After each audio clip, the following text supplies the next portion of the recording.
back to my channel. What are we doing today? Okay, so today we're going to be doing an oil painting. Yeah, I know that sounds kind of weird coming from me who is almost everything watercolor, but I have, 1 minute please, these.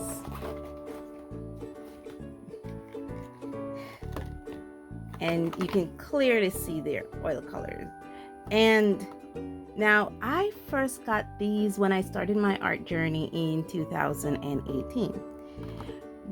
Being granted that I did not know anything about art during that time, absolutely nothing. So I was interested in watercolor and I couldn't find watercolor paints, but I found these paints. And to be honest, I thought they were going to be just like watercolors. Come to find out, they're nothing like watercolors. I think I swatched them a couple times, but since then I haven't done anything with them. All I did was put them away and forget they existed. So for today, for this video, we are working with the forgotten, literally the forgotten art supplies.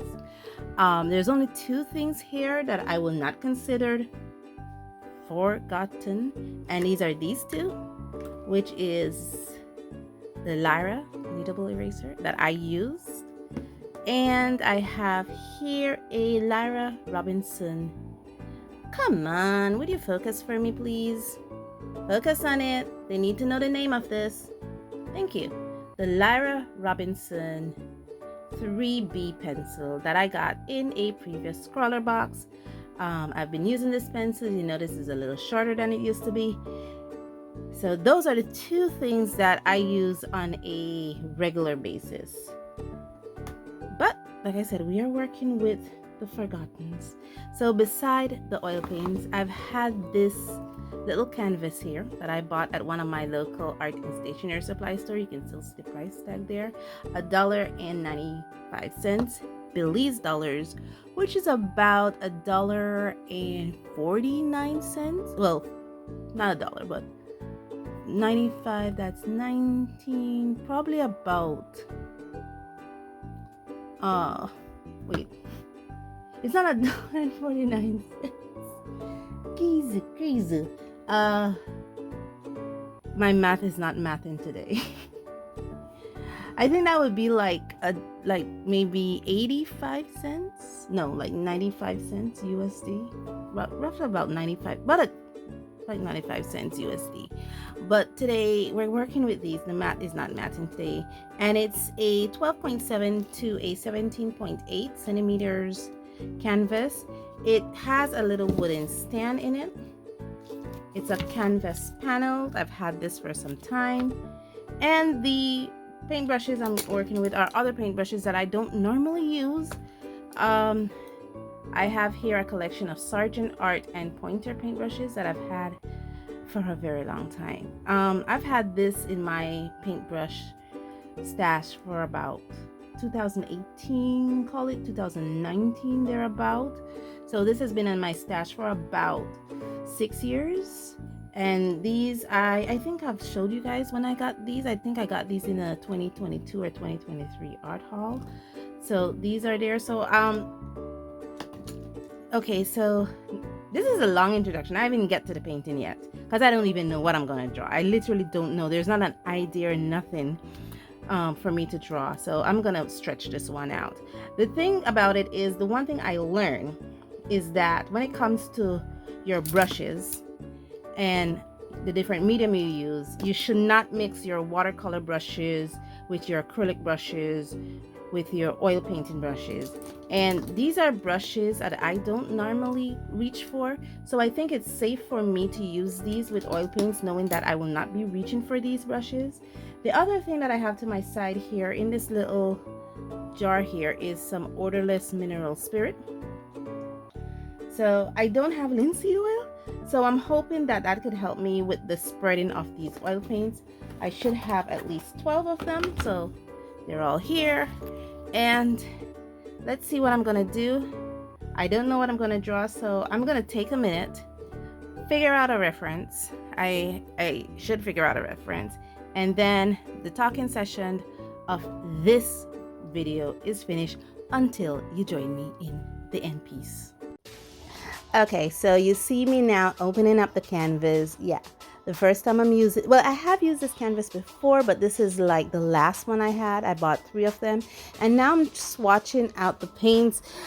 I honestly, guys, I don't remember these paints at all. So it was like, yeah, I need to see what these paints were all about. And I'm just going through, swatching them out. I put them on watercolor paper just because I wanted to see what colors I'm working with. Not necessarily because that's the best type of paper to use for oil paints. And yeah, there were a few paints that I actually did not open. So this was the opportunity for me to open them. As you can see, I am battling with that white. I actually first initially tried to swatch them out using the odorless mineral spirits, and that was a bad idea because they don't work with odorless mineral spirits. They don't work with solvent. I seem to get the best results with water. I'm showing you how the water looks. There is no pigment in the water after all that swatching. And now I found the perfect prompt for these paints. It's called perfume. And so I draw my little perfume bottle. I'm showing you that entire process of drawing the perfume bottle. And I thought it came out wonderful, taking off the extra graphite. And now I'm going in there with the paint. Remember, the word of the day is battle. And yeah, it was a battle with these paints. I wasn't sure about where I got these paints from, so I won't be talking about that so much. But there was no color names to these paints. There, as you see me there trying to do some mixing with the blues. And it was just a battle. The paints were gloopy, especially the white. I think I showed you that with the blue, and I'll probably show you it again with the black. It was just gloopy. The white felt like hard cheese, or just like cheesy, gummy, gooey. It has no pigmentation whatsoever, and it was a battle, guys. It was a battle for me to get through these paints. The other thing was that the odorless mineral spirit didn't work, like I said, and it was very hard for me to achieve vibrancy with these paints. The paints were not vibrant. I needed to put on a second layer. There you go, battling with gloopy white. I'm trying to see how I could dissolve some of that blue. I'm actually trying to create a pastel tone there. It did not work out. The white is not opaque at all. You cannot create pastel tones with the white. And again, battling, I actually had to wait for the first layer to dry to add a second layer. There, me trying to put white, trying to make gray. I told you guys it wasn't working, and it was just a battle for these paints. And you have to wait for the first layer to dry to add the second layer. This painting took me 4 hours. 4 hours to do this painting. In the end, I just gave up. Literally just gave up. The one thing I could say that was good about these paints is that you can layer it. Once you allow that the first layer or the previous layer to dry properly, you can layer it. But it was a battle. This was where I just literally, I gave up, guys. I think this was like the last piece I did where I tried to do the outer parts of the bottle, trying to differentiate the tone. Going back in there, I just globbed a blue mixture over this, and that's where I just gave up. So I'm adding now some acrylic markers over these paints to see if I can salvage something out of it. And that's what I was just end up doing. The part that I left out, I just did the whole thing with the acrylic markers. I did line it with the acrylic markers. I find that I have good success with those. The other thing I was battling with this paint was not only the paint, what was with the brush. That pointer flat number 6. Oh gosh, it was terrible. The bristles keep falling out. I for sure know that I left one of the bristles on the paint because it just fell out while I was painting. I think I lost about 4 or 5 bristles from that flat number 6 pointer brush that I had. The other brush worked perfectly. At least they were able to hold a point with these paints. These paints felt more like acrylic paints. They dried so quickly. Even though it took 4 hours for this to be done, the paint did dry quickly. To me, it didn't look like oil paints. I was expecting for this painting to last days instead of hours. So I just made a big outline because I really wanted to go in there with some thin black acrylic paint. I knew I wasn't going to use that brush because the brush did hold paint, but because the paints were so gloopy, I didn't think I was able to get a consistently flat, beautiful, sharp line with it.